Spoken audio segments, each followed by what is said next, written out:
Vous n'avez pas froid quand même, c'est une salle un peu, je ne sais pas si elle a été chauffée ou non, mais ça prouve aussi que les autorités ne donnent pas de l'importance à des rassemblements des Algériennes et des Algériens. Ça c'est un exemple, c'est-à-dire concret. C'est-à-dire le gaz qui va nous chauffer ici dans une salle. Je ne sais pas si vous avez demandé ça aux autorités ou non, mais c'est une preuve réelle en tout cas que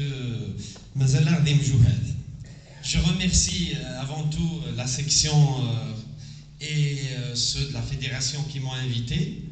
Par la même occasion, je salue mon camarade sénateur, tous les responsables de la fédération Tizi Ouzou et les deux députés, peut-être il y a d'autres aussi de Tizi Ouzou qui sont présents, M. Dedouche et Nabil Ajdout. Donc je remercie chacune et chacun qui est là parce que c'est pas si facile de faire de la politique en Algérie. Mais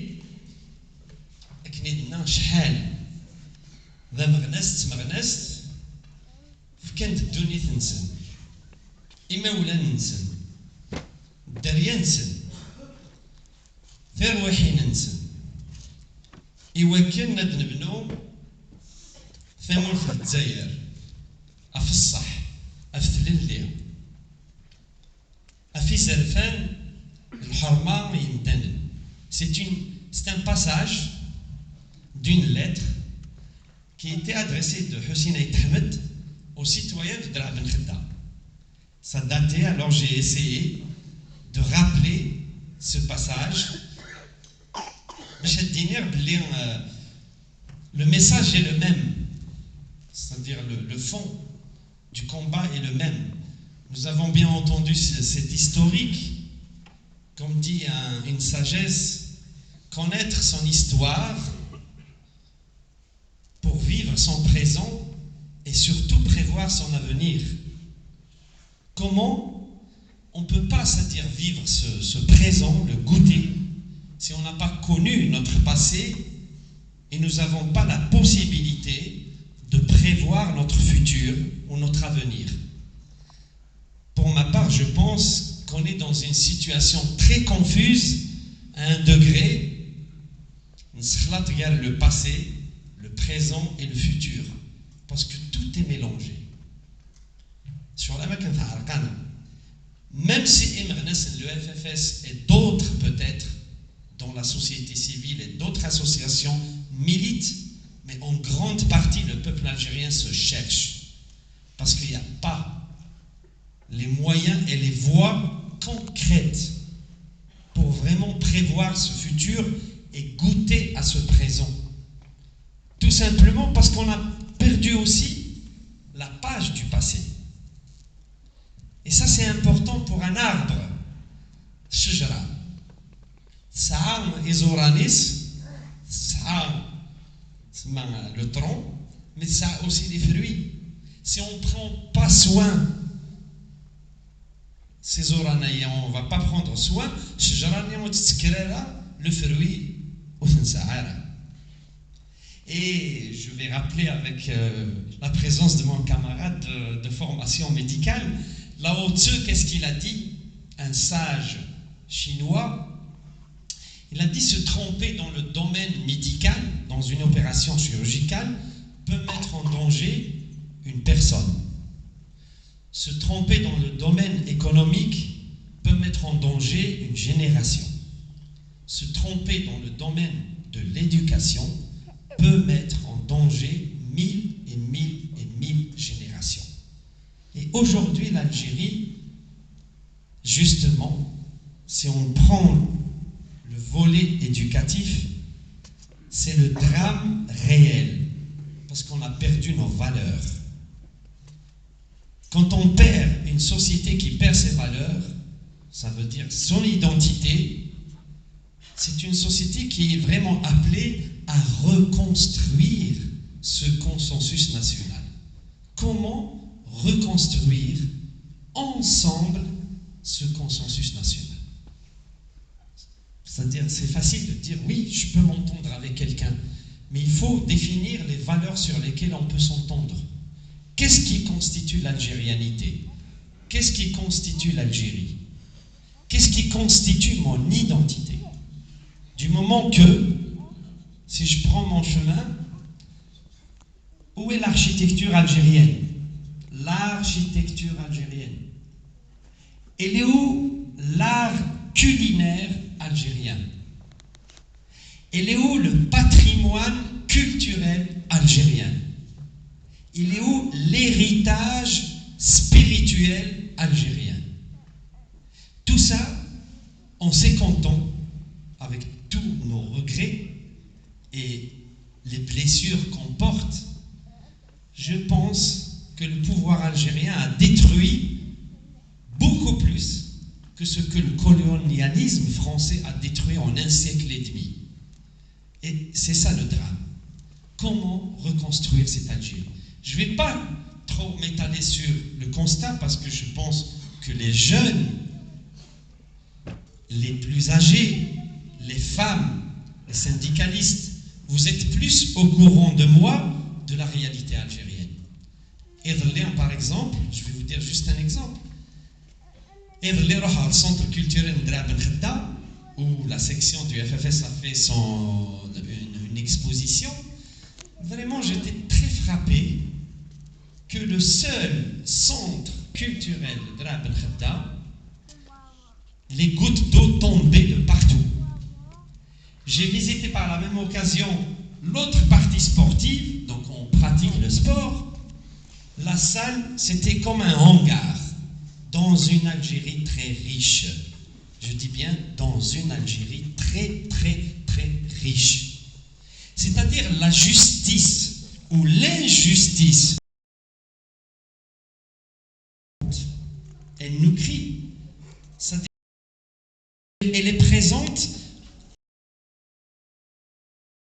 Et c'est pour ça que nous sommes appelés, et chacun, non seulement le FFS, qui probablement va être toujours celui qui va être c'est-à-dire qui va sauvegarder cet esprit militant, mais le FFS seul, et je suis convaincu, ne peut pas faire les choses seul. Il faut que la société civile aussi s'implique dans ce changement.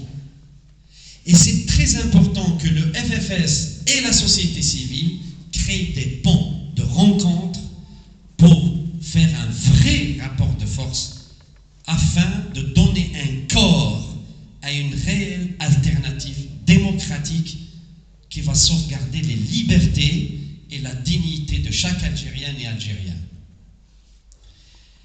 Quand je vois par exemple, justement, c'est-à-dire il y a plein d'aspects sur lesquels on peut parler. L'aspect environnemental. Comment créer des dynamiques citoyennes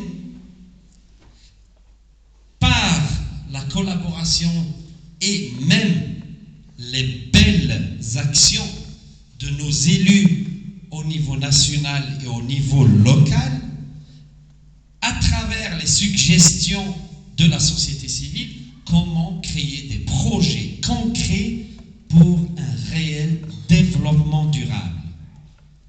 C'est un des axes du FFS. Après le 5e congrès, le développement durable. Comment assurer ce développement durable? C'est maintenant qu'il faut travailler.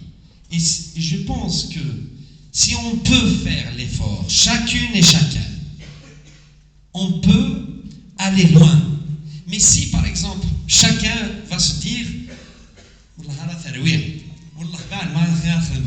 c'est vrai, ça c'est le pouvoir. Le pouvoir, il a cassé les ressorts dans la société algérienne. Il a cassé l'envie même de militer. Il a cassé même l'envie d'être responsable. Être responsable ne veut pas dire avoir le pouvoir. Je tiens à vous dire, je peux être beaucoup plus responsable en étant simple citoyen que d'être un député, tout en étant député.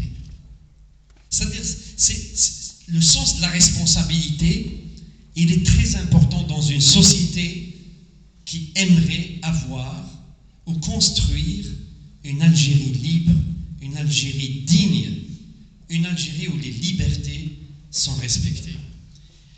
je vais aussi, donc ça c'est un autre volet. J'ai un autre volet aussi qui touche la société. C'est l'état civil. Comment? C'est-à-dire, je pense parmi vous, il y a beaucoup de gens qui ont demandé de faire un dossier de passeport. On leur demande le S12. Alors, il y a une petite l'immigration, les Algériens, les Français, le lundi Paris, le consulat de Zaïre, voilà, on veut faire un passeport. Le consulat de Zaïre, c'est Snina. Il est là, le S12. Mais à la commune de Paris, ça n'existe pas le S12. C'est pas possible, c'est-à-dire de créer un S12 dans une commune. C'est-à-dire, le pouvoir algérien, il va arrêter de couler. Même c'est-à-dire, c'est vraiment, c'est-à-dire, c'est un travail, c'est pire, c'est-à-dire, au début, peut-être, il casse juste des dynamiques. Aujourd'hui, il est en train, le virus du pouvoir dictatorial, il veut même casser toute petite énergie. Et c'est là le défi c'est-à-dire qu'il faut relever. Comment rassembler les énergies de l'espérance? Comment rassembler les énergies de ces Algériennes et de ces Algériens, que ce soit de l'étranger ou de l'Algérie intérieure? Comment nous rassembler afin de reconstruire ce consensus national que le FFS appelle. Il faut lui donner un corps. Alors, je vais dire juste un petit passage à cette commune qui est fondée en 1888, donc la commune de Drab el Khedda qui a une histoire. C'est comment travailler, j'ai bien parlé du passé, comment travailler la mémoire de cette société. Comment travailler la mémoire de cette société. Travailler l'archivage, travailler la documentation, comment travailler aussi la transmission. Il ne suffit pas d'avoir juste des banques de données, mais comment les transmettre? Parce que nous, la génération d'aujourd'hui, nous avons la responsabilité de transmettre à la génération future. Et je termine par l'immigration. L'immigration, elle a plusieurs problèmes aussi.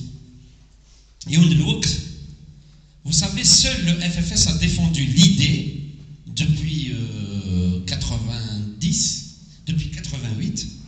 Le FFS, c'est le seul parti qui a défendu la représentation de l'immigration au sein du Parlement. Aucun autre parti ne l'a demandé. Et c'était une lutte.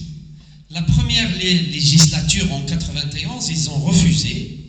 Et en 97, ils ont instauré la législation, donc une loi, qui dit que l'immigration peut être représentée.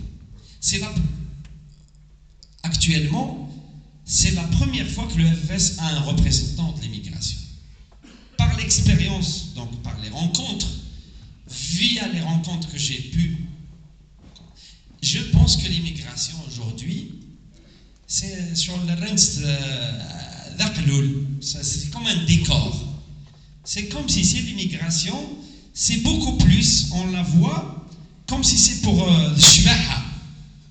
Or, on ne peut pas dire que l'immigration, elle est à part, mais c'est des citoyens algériens à part entière. Pourquoi?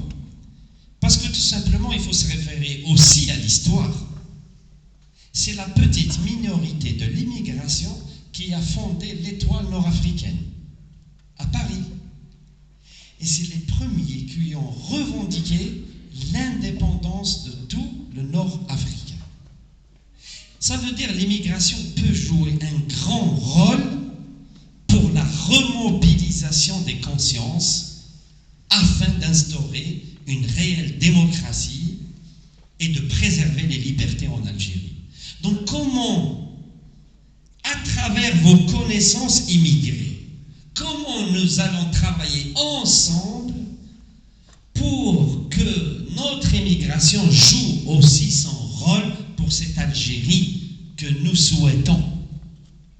Comment travailler ensemble? Et ça, c'est un sujet non seulement qui est posé à nos concitoyens, mais aussi à nos élus locaux.